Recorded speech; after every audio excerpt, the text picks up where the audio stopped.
నిన్న రిలీజ్ అయిన 'game changer' గురించి ఈరోజు మాట్లాడదామని డిసైడ్ అయ్యాను. రెండో రోజే ఎందుకు రివ్యూ ఇస్తున్నానంటే, ఫస్ట్ డే ఏ సినిమాకైనా డివైడ్ టాక్ రావడం చాలా కామను. అంతెందుకండి, అప్పుడొచ్చిన 'పోకిరి' నుంచి 'బాహుబలి', తర్వాత 'బాహుబలి', నిన్న మొన్న వచ్చిన 'దేవర', తర్వాత 'పుష్ప' గూడా డివైడ్ టాక్ వచ్చింది. ఫస్ట్ డే డివైడ్ టాక్ రావడం అనేది కామను. సెకండ్ డే వచ్చేసరికి మనకి అసలు సిసలైన రివ్యూ వస్తుంది. పబ్లిక్ టాక్ కూడా యాడ్ అయ్యి న్యూట్రల్ అవుద్ది అనమాట. అంటే ఆ ఎగ్జైట్మెంట్ తగ్గి అసలు సిసలైన రివ్యూ వస్తుంది. నేను కూడా దాని గురించి సెకండ్ డే గురించి వెయిట్ చేసి ఈ రివ్యూ పెడుతున్నాను. మూవీ విషయానికి వస్తే గేమ్ చేంజరు అప్పన్న పాత్ర ఐఏఎస్ ఐపీఎస్ స్టూడెంట్గా, ఒక అభ్యుదయ పార్టీ లీడర్గా అసలు రామ్ చరణ్ అయితే విశ్వరూపం చూపించాడు. రామ్ చరణ్ అయితే ఫస్ట్ ఫ్రేమ్ నుంచి లాస్ట్ ఫ్రేమ్ వరకు ఎక్కడా తగ్గలేదు. ఇంకో విషయం ఏంటంటే, స్టార్టింగ్ నుంచి శంకర్ గారు చెప్తూనే ఉన్నారు, ఇది పోకిరి టైప్ మూవీ, పోకిరి లాగా స్పీడ్గా వెళ్తుంటుందంటే నాకు అర్థం కాలే. సినిమా చూసాక అర్థమైంది. ఇప్పుడు మనకి పోకిరి ఎలా ఉంటుంది, బ్రహ్మానందం వస్తారు, ఇలియన ట్రాక్ నడుస్తూ ఉంటుంది, తర్వాత సడన్గా ఒక ఆ సెకండ్ హాఫ్లో ఆ బ్లాక్ వచ్చేసరికి ఆ, నాజర్ కృష్ణ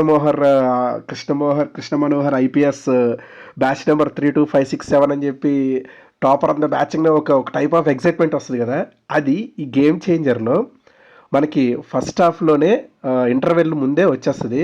అక్కడైతే పీక్స్ ఉంటుంది. అసలు ఫీల్ ఎలా ఉంటుందంటే, నేను ఐమాక్స్లో చూసాను, ఐమాక్స్లో కూడా చప్పట్లు ఏలలో పడ్డాయి అంటే ఆ సీను సింగిల్ స్క్రీన్స్లో ఎలా రచ్చ ఉంటుందో అర్థం చేసుకోండి. ఈ సీను స్టార్టింగ్ హెలికాప్టర్ సీన్ కూడా మాస్ ఆడియన్స్కి గట్టిగా ఎక్కుద్ది. అసలు ఫస్ట్ హాఫ్కి అయితే పేరు పెట్టేదే సమస్య లేదు. ఫస్ట్ హాఫ్ అయితే బ్లాక్ బస్టర్.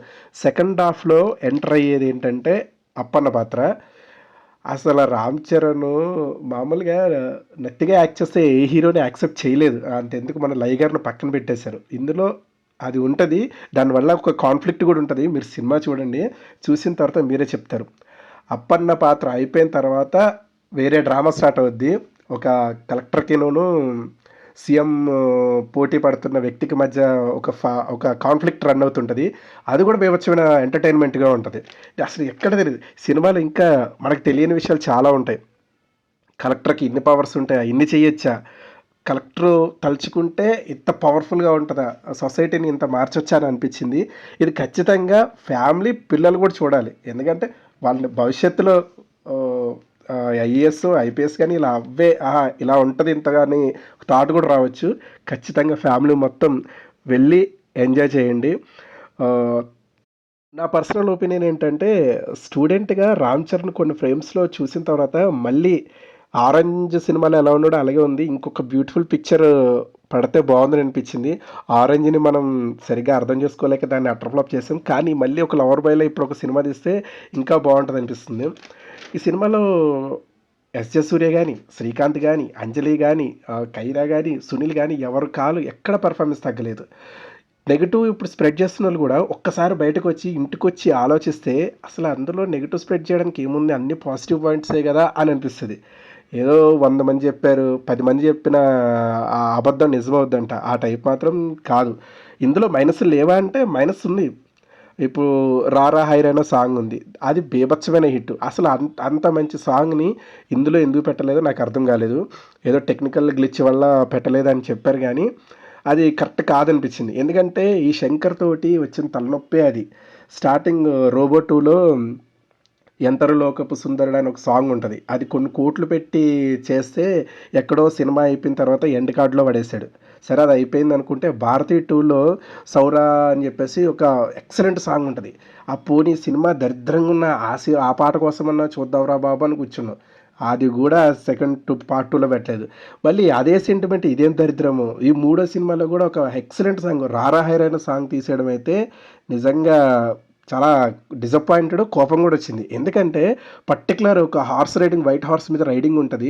ఆ రైడ్ ఆ షాట్ గురించి పవన్ కళ్యాణ్ గారు ప్రత్యేకంగా మాట్లాడాడు. మళ్ళీ అంత మంచి షాట్ గురించి మాట్లాడినప్పుడు అది పెట్టాలి కదా, కరెక్ట్ కాదు కదా. అసలు ఎంత కష్టమైన కానీ పెట్టాల్సింది. అసలు దిల్ రాజు గారు ఎలా కాంప్రమైజ్ అయ్యారు నాకైతే అర్థం కాలేదు. నాకు నచ్చింది అయితే లాస్ట్ లాస్ట్ ఫైట్ అంత అవసరం లేదు గానీ, అక్కడే డబ్బులు చాలా ఖర్చయినట్టు అనిపిచ్చింది. లాస్ట్ ఫైట్ బుల్డోజర్‌తో అది బాలేదు. తర్వాత స్టార్టింగ్‌లో సడెన్‌గా ట్రాఫిక్ జామ్‌లో సాంగొస్తది. సాంగ్ ట్రాఫిక్‌లో ఒక అదేంటి మన రోల్ రీడా పాడిన సాంగు. అదొకటి కట్ జేసేస్తే సరిపోదును.